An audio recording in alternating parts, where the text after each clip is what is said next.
형제가 여러분 안녕하세요. 오늘은 9월 6일 화요일 종말을 대비하는 방법이라는 제목으로 마태복음 24장 15절부터 28절까지를 묵상합니다.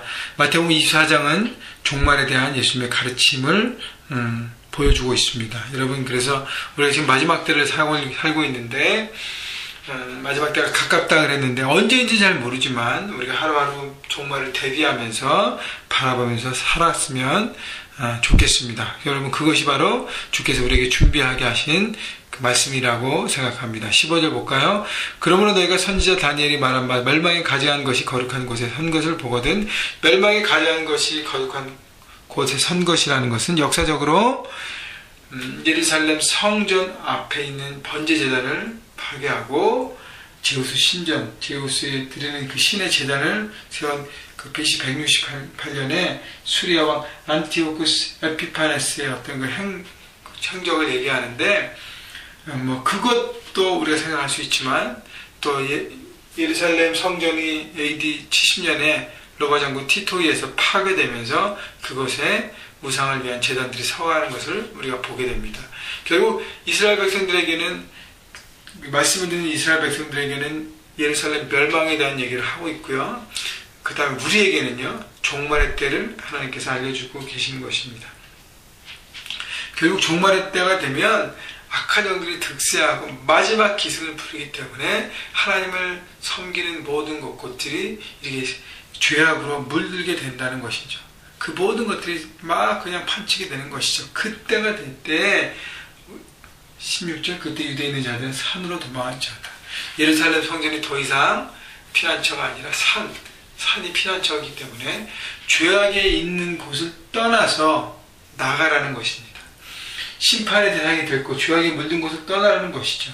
세상은 결국 심판의 대상이 될 수밖에 없다는 것입니다. 그래서 17절 보세요. 지붕에 있는 자는 집안에 있는 물건을 가지러 내려가지 말며 밭에 있는 자는 겉옷을 가지러 뒤로 돌이키지 말지어다라고 얘기합니다. 다시 얘기하면 집안의 물건이나 겉옷은 당시의 재산을 얘기해요. 당시에 겉옷도 그들에겐 재산이었습니다. 왜냐하면 추울 때는 그 덮고 자고 할 수 있는 재산 품목이었기 때문에 종말의 때 세상에서 우리가 함께 사용했던 그 모든 것들, 세상에서 나를 드러낼 수 있는 그런 모든 재산과 모든 소유들이 더 이상 쓸모없다는 것이죠. 거기에 묶이지 말라는 것입니다. 여러분, 그래서 이 땅을 살아가면서 우리가 눈에 보이는 육의 것에 묶여있는 삶을 살면 안 된다는 것이죠. 그러면 그걸 놓을 수 없잖아요. 우리 영혼과 우리의 생명이 더 중요한데 보여지는 그 물질에 묶여 있어서 그것을 포기하지 못하고 종말의 때, 심판의 때가 다가오고 심판의 때가 왔는데도 그것을 붙잡는 것, 결국은 내가 내려가서 집안에 있는 물건을 붙잡고 겉옷을 가지러 뒤로 가는 것은 하나님 나라를 바라보지 않는 삶을 살고 있었다는 것입니다. 그럼 지금부터 우리가 연습을 해야 돼요.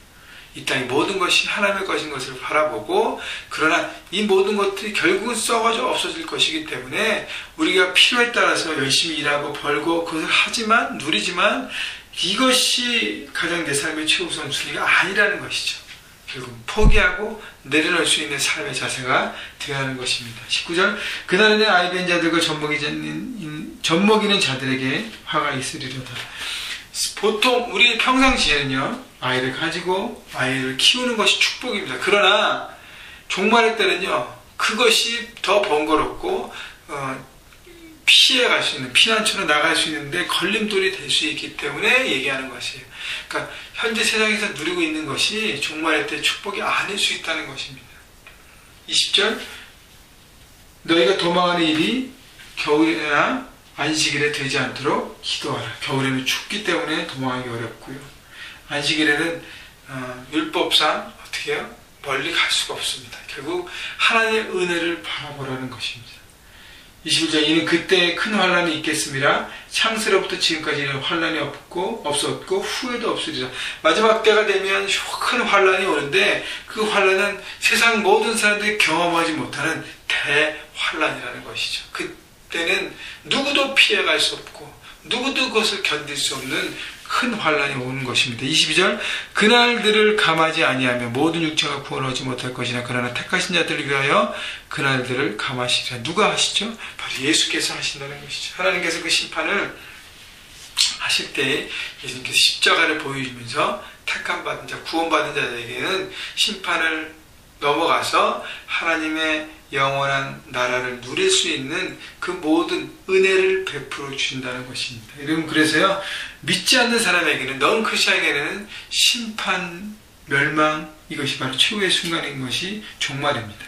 다시 얘기하면 종말은 불신자에게는 심판과 멸망의 때 최후의 순간이지만, 우리 믿는 크리스천들에게는요, 은혜의 시간이고 구원의 시간이고 그 모든 것들을 경험하기 때문에 두려움이 아니라 감사와 기쁨의 시간이라고 생각되는 것입니다. 이 모든 것, 이 땅에 살아가는 것이 사실 어렵잖아요. 힘들잖아요. 그러나 우리가 사명을 받고 최선을 다하지만 사실은 어렵잖아요. 그죠? 그 모든 것들 주님께서 갚아주시고 은혜로서 심판의 때에 하나님 나라의 완전한 누림을 갖게 된다는 것입니다. 23절, 그때에 사람이 너에게 말하되 보라, 그리스도가 여기 있다 혹은 저기 있다 해도 믿지 말라. 거짓 그리스도들과 거짓 선지자들이 일어나 큰 표적과 기사를 보여 할 수만 있으면 택하신 자들도 미혹하리라. 거짓 선지자들이 택하신 자들을, 크리스천들을 유혹한다는 거예요.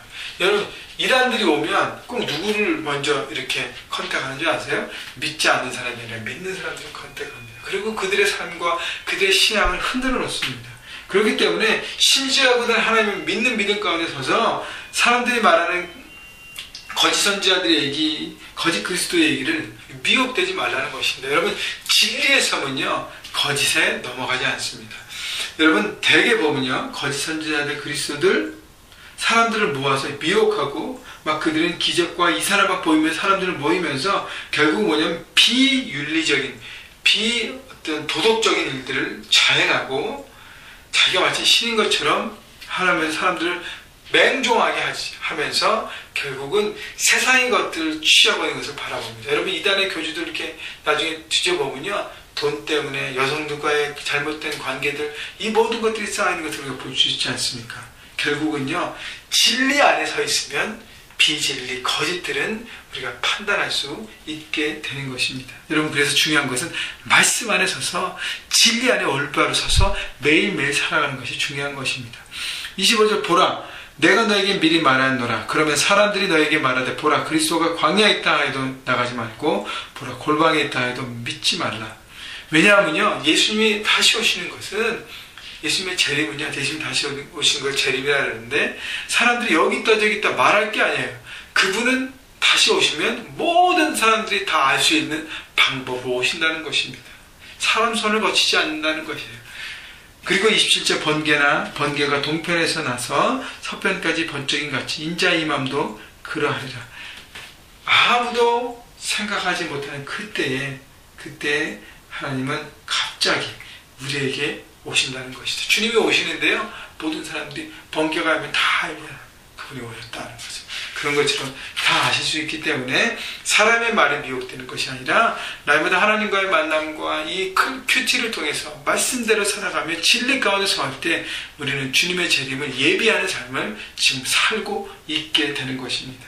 28절, 죽음에 있는 곳에는 독수리들이 모일 것이니라. 죽음이 있는 곳에는 독수리들이 모일 것이니라. 세상을 심판하는 그 심판자가 바로 오신다고 얘기하는 것이죠. 왜냐하면 죄악으로 인해서 세상이 이제는 더 썩어져 가고 더 이상 소망이 없는 때가 오게 된다는 것입니다. 여러분, 시간이 지날수록 세상이 더 악해지는 것을 알 수 있지 않습니까? 여러분, 동성연애 합법적인 결혼이 이제 뉴욕에서 통과되고 이제는 머지않아서 미국의 모든 주가 그걸 통과하게 될 때가 올 것입니다. 여러분, 다 죄악이에요. 죄악을 인정하고 받아들인 것이 쿨한 사회가 되는 것은 죄악이 점점 보편화된다는 것이죠. 이때에 우리가 말씀을 붙들고 진리 가운데 서가는 것, 여러분, 투정하는 것, 마음 가운데 투정하는 것이에요. 세상을 쫓는가 하나님을 쫓는가. 여러분, 그래서 미혹되지 않기 위해서는 진리를 붙잡는 것 다시 한번 강조하는데요, 섬이 필요합니다. 그래서 날마다 이 말씀 묵상이 중요해요. 오늘도 기도를 통해서 묵상에 통해서 배운 것을 여러분 깨닫고 마지막 때를 사는 것을 여러분 깨달으시고, 오늘도 진리 가운데 서서 진리 가운데 삶을 적용하시고, 그래서 하나님 나라를 이루어가는 여러분 모두가 되기를 주님의 이름으로 축원합니다.